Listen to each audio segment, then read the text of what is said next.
अस्सलाम वालेकुम नाज़रीन, मैं हूं नम शेख और आज खान साहब से मुलाकात थी हमारी बनी गाला में। अभी तक तो आई थिंक सबने ब्लॉग्स अपलोड कर दिए होंगे। हाँ, कुछ लोग मेरी तरह के होंगे जिन्हें फुर्सत नहीं मिल सकी, क्योंकि मैं मुक़द्दस अवान को आप जानते हैं, ट्विटर पे काफ़ी फेमस हैं, तो उनके साथ फिर मुझे आना पड़ा। और अभी इस वक्त हम चाय महफिल पे बैठे हुए हैं। लेकिन जो आज की आम सूरत हाल है, जो आज के बड़े ही इमरान खान साहब के बहुत ज़बरदस्त पॉइंट्स थे, वो आपसे शेयर करना चाहती हूँ। मैं अभी तक पर्सनली चाहती थी कि खान साहब फ्रंट फुट पर आकर खेलें, और मैंने बहुत इस हवाले से मेरी ट्वीट्स भी बहुत ज़्यादा आप लोगों ने पढ़ी होंगी कि मैं ये कहती रही हूँ कि इस वक्त डिफेंसिव नहीं, इस वक्त ऑफेंसिव होने की ज़रूरत है। और आज खान साहब ने उसी का आगाज़ कर दिया है और मुझे बड़ी खुशी है इस चीज़ की। और मैंने पर्सनली ये ट्वीट भी किया कि मैंने आज जो सब कुछ मैं सुनना चाहती थी वो आज खान साहब से मैंने लाइव सुना है, और मुझे बड़ी खुशी हो रही है, क्योंकि खान साहब अब आकर जो है वो फ्रंट फुट पर खेलने लगे। और उन्होंने नाम ले लेकर बताया है कि कौन इस वक्त क्या कर रहा है, किसका किस में क्या किरदार था। जो खुद को न्यूट्रल्स कहते हैं वो कितने न्यूट्रल हैं, और असल हकीकत क्या है, इसकी पूरी डिटेल मैंने लिखी भी है। बहुत कम लोग थे जो वहाँ पे लिख रहे थे, और उनमें से एक आध मैं भी थी जिसने एक एक पॉइंट लिखा है। तो कुछ पॉइंट्स ऐसे हैं जो मैं आपके साथ शेयर करना चाहती हूँ। सबसे पहले तो उन्होंने जब ये बोला, स्टार्टिंग यहाँ से की कि हम बैलेंस करते हैं या हम बैलेंस करना चाहते हैं या बैलेंस करके चलते हैं, तो मुझे बड़ी डिसअपॉइंटमेंट हुई कि खान साहब ये बात क्यों कर रहे हैं कि वो बैलेंस करते हैं। लेकिन उन्होंने जब वो एक्सप्लेन किया तो फिर मुझे समझ आया कि वो ठीक कह रहे हैं, और वो एक हद तक ठीक कर रहे थे। और मुझे लगता है कि वो अपनी स्ट्रैटेजी जो उन्होंने इस वक्त तक अपना के रखी है वो बिल्कुल ठीक थी। वो कैसे ठीक थी? उन्होंने कहा कि हम बैलेंस करके चलना चाहते हैं। कभी कभार आपको बैलेंस करना पड़ता है, क्योंकि पीटीआई जो है उसके पास पब्लिक सपोर्ट है, और पब्लिक सपोर्ट जो होती है वो बहुत, आपको पता है इस वक्त पब्लिक सपोर्ट पाकिस्तान में किसी और पार्टी के पास नहीं है सिवाय एक वाहिद पीटीआई के। तहरीक इंसाफ के अलावा किसी के पास पब्लिक सपोर्ट मौजूद नहीं है।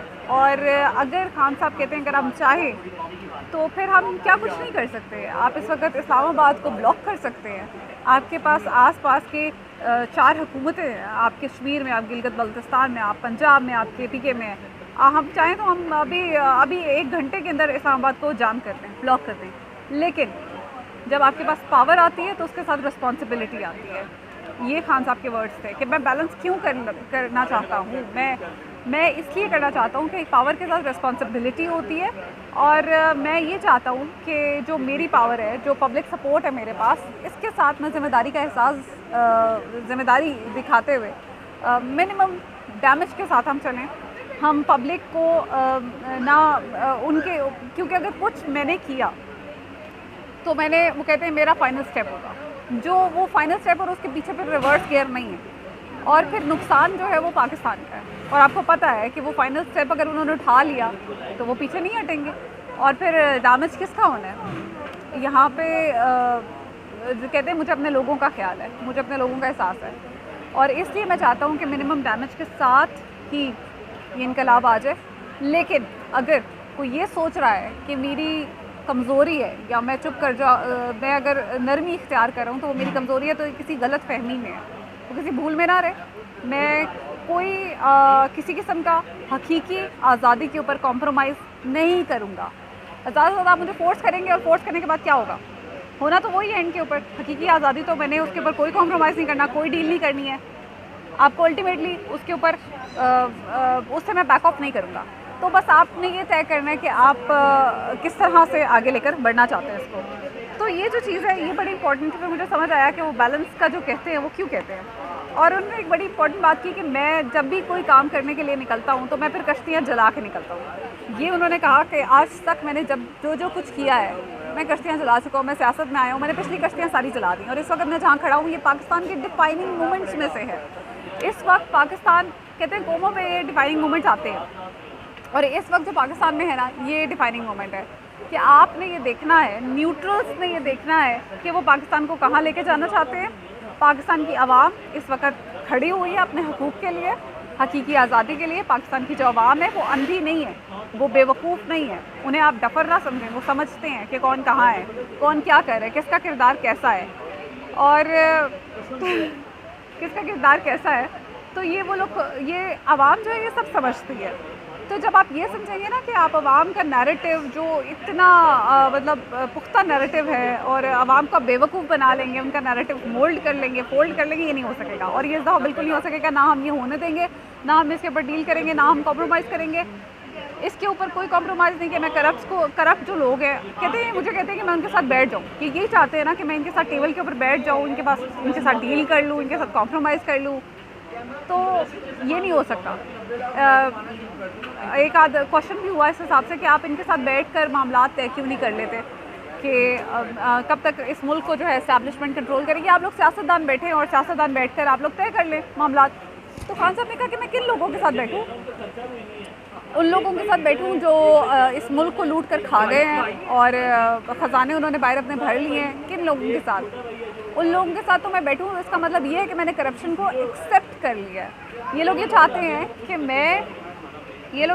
मैं करप्ट लोगों के साथ बैठ जाऊं, उनको एक्सेप्टेंस। तो मैं तो उनके साथ नहीं बैठूंगा, क्योंकि उनके साथ बैठना इज़ लाइक करप्शन को एक्सेप्टेंस देना, जो मैं नहीं करूंगा, क्योंकि मेरे लिए करप्शन जो है वो बहुत बड़ा जुर्म है।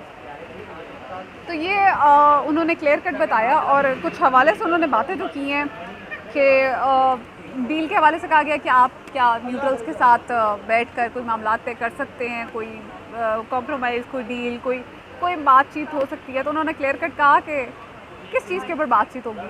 फ्री एंड फेयर इलेक्शंस की हम डिमांड कर रहे हैं, इससे पीछे हम नहीं हटेंगे। तो अगर ये बात एक्सेप्टेबल है तो ठीक है, अदरवाइज़ कोई डील नहीं हो सकती। ये उन्होंने क्लियर कट कहा है। और फिर साथ उन्होंने कहा है कि पंजाब की हुकूमत के बारे में क्वेश्चन किया गया कि आप खान साहब, आपने पंजाब की हुकूमत जो है वो हासिल की है, तो हम सोच रहे थे कि आप कोई कार्रवाइयाँ करेंगे, कुछ एक्शन करेंगे, और ये आपने पंजाब की हुकूमत ली है तो आपने क्या करना था। तो उन्होंने कहा कि मेरे लिए पंजाब की हुकूमत हासिल करना सिर्फ इसकी इतनी अहमियत थी कि हमजा कुकड़ी को मैंने हटाना है, लिटरली उनके अल्फाज थे। और वो ये कह रहे थे कि इसलिए ज़रूरी था कि जो मेरे लोगों के साथ पंजाब में जुल्म हो रहा है उसको बंद किया जाए, इससे ज़्यादा मेरे लिए पंजाब की अहमियत नहीं है।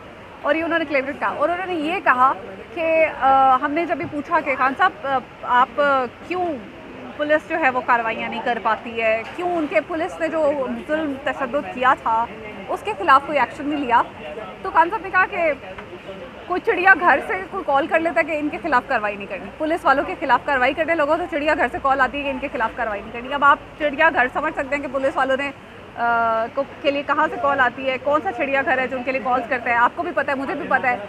और मैं कहती हूँ कि मैंने इस पर ट्वीट भी किया था कि खान साहब आपने चिड़ियाघर का नाम बहुत अच्छा दिया है, क्योंकि वहाँ ये जो कॉल्स करते हैं ना चिड़ियाघर से, वो जानवर ही भरे हुए सारे के सारे। उन्होंने दिखाई अपनी हैवानियत, और जानवर हैं वो लिटरली। तो वो जो चिड़ियाघर है, ये आपने नाम बिल्कुल ठीक दिया चिड़ियाघर का। अच्छा, इसके साथ उन्होंने ये बात की है कि जो कॉल्स करके कुछ, अब देख लेना हमारे पाकिस्तान के हालात क्या है कि यहाँ पर पंजाब हुकूमत होने के बावजूद, पंजाब की हुकूमत होने के बावजूद आप एक्शन नहीं कर पा रहे हैं, आप अपने स्टेप्स नहीं ले पा रहे हैं। तो हम कहाँ खड़े हैं? ये कौन सी डेमोक्रेसी है? ये कौन हुकूमत चला रहा है? कौन लोग हैं जिन्होंने शहबाज गिल को अगवा करके उसके ऊपर तशद्दुद किया है? ये बहुत बड़े क्वेश्चन मार्क्स। और मेरा जो क्वेश्चन था स्पेसिफिकली, क्योंकि मैं तो बहुत ज़्यादा इस वक्त तकलीफ़ में हूँ शहबाज गिल का जिसके साथ जो कुछ हुआ है उसको लेकर, मैं ट्विटर के ऊपर भी बहुत बोली हूँ। मैंने पीटीआई के ऊपर भी बहुत गुस्सा निकाला था कि पीटीआई को उसके लिए खड़े होना चाहिए था, और उसने कोई ऐसी बात नहीं की थी कि जो पीटीआई उसके लिए स्टैंड नहीं कर सकती थी। पीटीआई को करना चाहिए था। और मैंने उस दिन पीटीआई को बहुत ठीक ठाक सुनाई है कि ये आपने गलत किया, आपने अपने लोगों के साथ जुल्म किया है, आपने शहबाज गिल के साथ जुल्म किया है। Light is gone.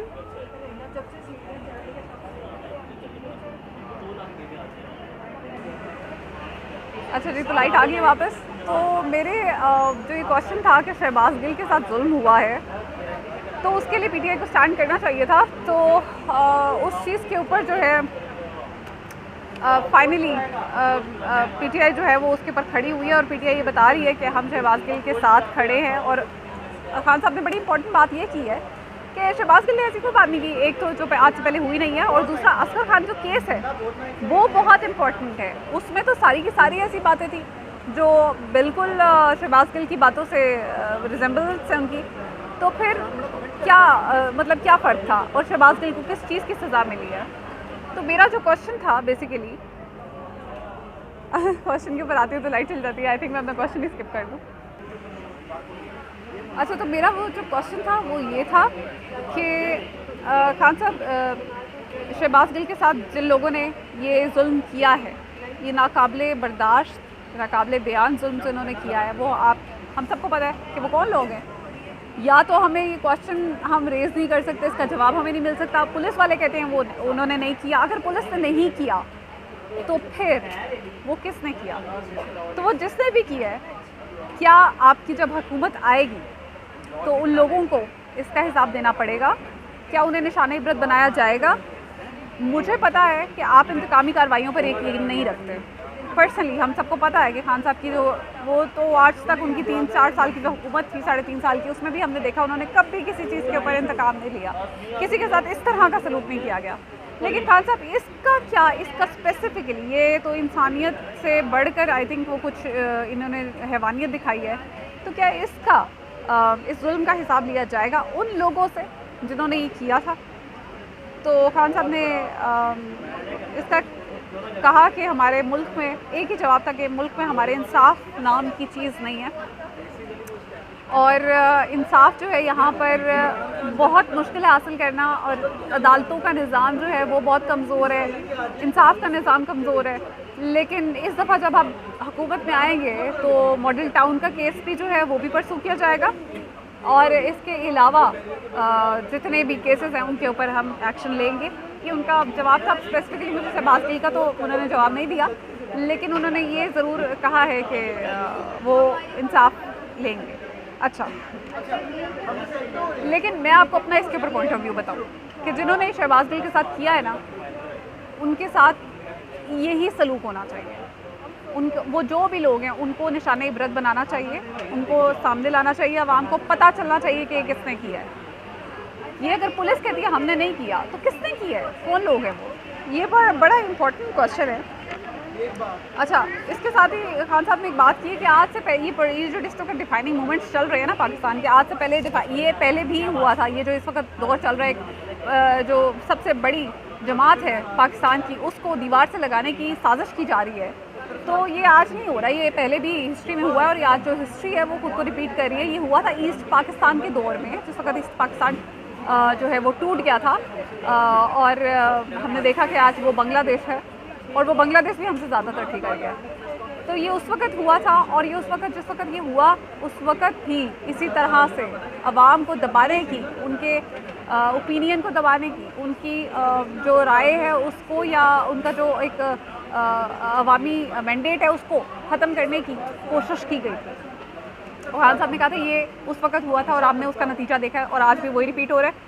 और दूसरी बात यह है कि जब भी कहते, उन्होंने एक बड़ी इंपॉर्टेंट बात की है जो मैं आपसे शेयर करना चाहती हूँ, कि कोई भी जो मुल्क है ना, उसकी फ़ौज मुल्क को इकट्ठा नहीं कर सकती है, आवाम को इकट्ठा नहीं कर सकती है। ये गलत फहमी है। अगर ऐसा हो